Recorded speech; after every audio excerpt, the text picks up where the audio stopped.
The rule of three has stood the test of time in urgent primary care over the last 10 or 15 years.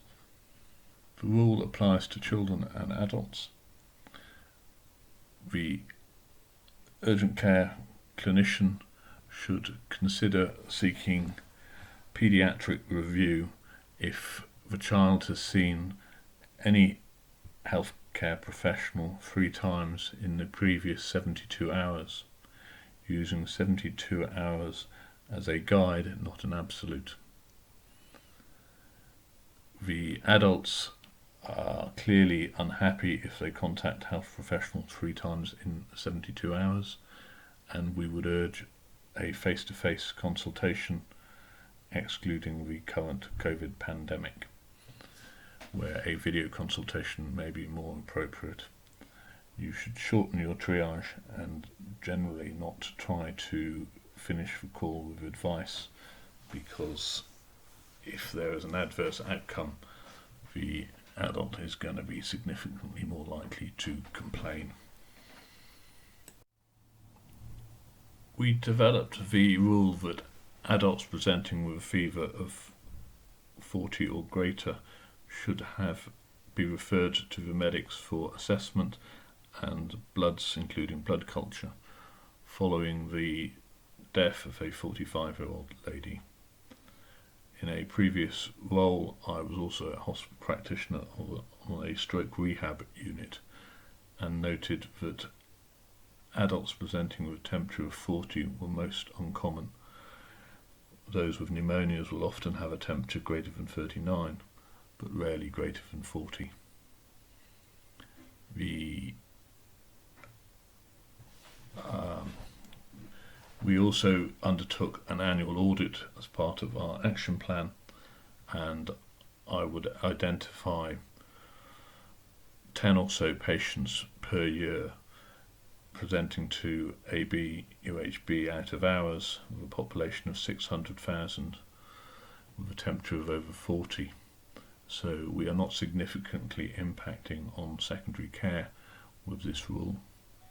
I also had a medical registrar who had 2 young adults who he recognised had decompensated shortly after presenting with tonsillitis with temperatures over 40. So again, we believe this rule minimises risk with not significant impact. Transplant patients are obviously particularly complex. Their anti-rejection medication needs to be finely controlled, and the risk of drug interactions by starting antibiotics or discontinuing any of their regular medication affecting the levels of their anti-rejection medication is significant. For this reason, the forum, ADVAS forum, and the transplant teams discussed this, and it was agreed that any change to a medication of a patient on anti-rejection medication should be discussed with the medical registrar of the relevant hospital. This has the added advantage that the transplant teams will be notified of the contact by the medical registrar, and they will be able to arrange personal follow-up of the patient in hours. An analysis of complaints and claims with root cause analysis identifies that there are usually predisposing factors and precipitating factors which can be readily identified as part of the investigation and resulted in the patient or family making the complaint or claim. It can even be a poorly investigated complaint which could have been managed internally is the precipitating factor for the complainant to take the issue further. So care needs to be taken. Predisposing factors may arise at any time in the patient's history. They may be relating to difficulties of access to the out-of-hours service or the in-hours general practice. It can be past poor outcomes or experience, to name just a few. Common precipitating factors are detailed below. The precipitating factor in its own right will often lead to the patient to be dissatisfied with the consultation or the outcome, but these can usually be managed through good communication, and the complaint can be averted. If there are also predisposing factors, this makes the likelihood of the complaint or claim being formally lodged much greater. Managing the expectations through the early identification of predisposing factors or the potential for a precipitating factor to arise can be really helpful in managing the patient's expectations and significantly reducing the risk of a complaint or claim.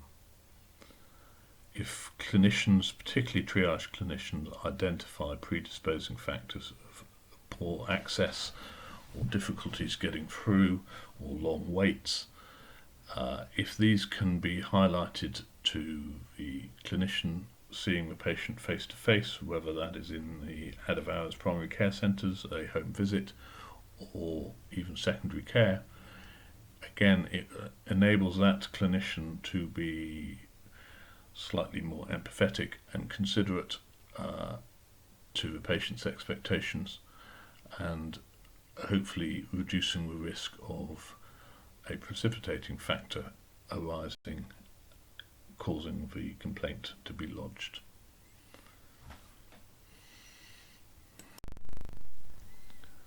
Medicine management by urgent primary care is a moderately high risk area.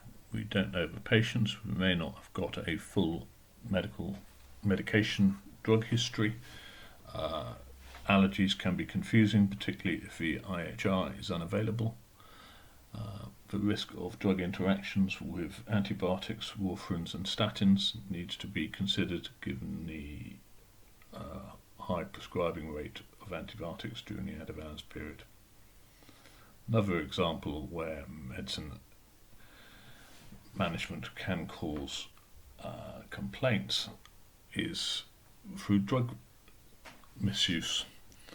So I, as a triage GP, never agree to prescribe a drug liable to misuse, e.g.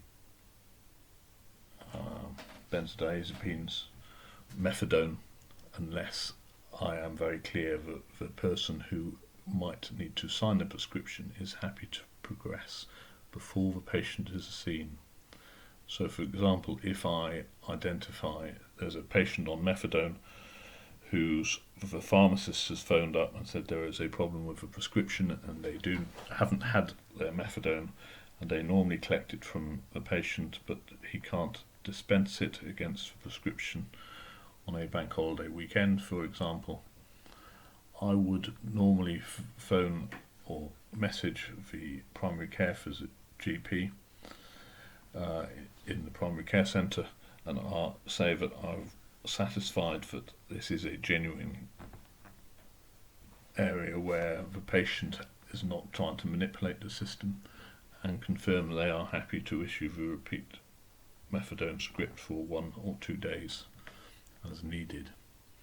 Obviously the decision rests with the clinician in the primary care centre, and if they are still unhappy, I would not arrange for face-to-face appointment and just tell the patient we are unable to help them.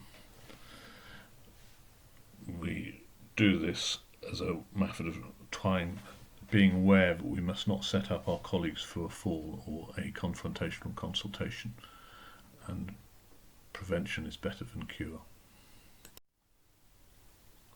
Many years ago, in a presentation from a defence organisation, they identified that 50% of all claims were related to 5 conditions, namely meningitis and sepsis, diabetes, particularly ketoacidosis, the appendix, torsion of the testes, and slipped epiphyses.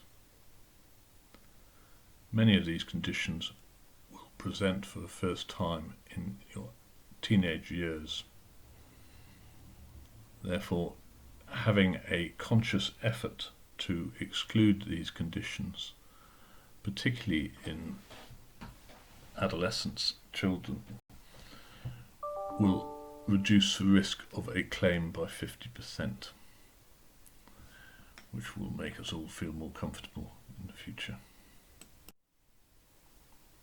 Torsion of the testes is an important time-dependent condition. Consequently, all out-of-hours triage clinicians are advised that all male patients under the age of 40 presenting with acute testicular pain, particularly non-traumatic, should be referred immediately to the surgeons. The surgical team accepting the patient varies across Wales, from urology to general surgery, but A&E attendance without a specific referral is likely to delay assessment and can result in a poorer outcome. Make sure you know what the referral pathway for torsion is for your out-of-hours area. Severe phobias can cause challenging situations during the out-of-hours. We tend not to know the patient well. We have to take their word for the severity of their phobia, and it's been well documented that in extreme cases the phobia may affect the patient's capacity to, and as such are not able to make an unwise choice. I'm aware of at least 2 deaths, one for a postpartum lady who died of a DVT who had a severe needle phobia, and the out-of-hours GP did not refer the patient for Dopplers or bloods because the patient refused, but the claim was upheld. And another 30-year-old man who had severe agoraphobia, social phobia, refused a 999 ambulance when presenting with severe difficulty in breathing. And in the root cause analysis and recommendations, it was agreed that an ambulance should have been called because the patient would have been able to receive oxygen and salbutamol nebulizers without needing to leave his residence. This may not have changed the outcome, but it would probably have made it managing the family's concerns easier in the long term.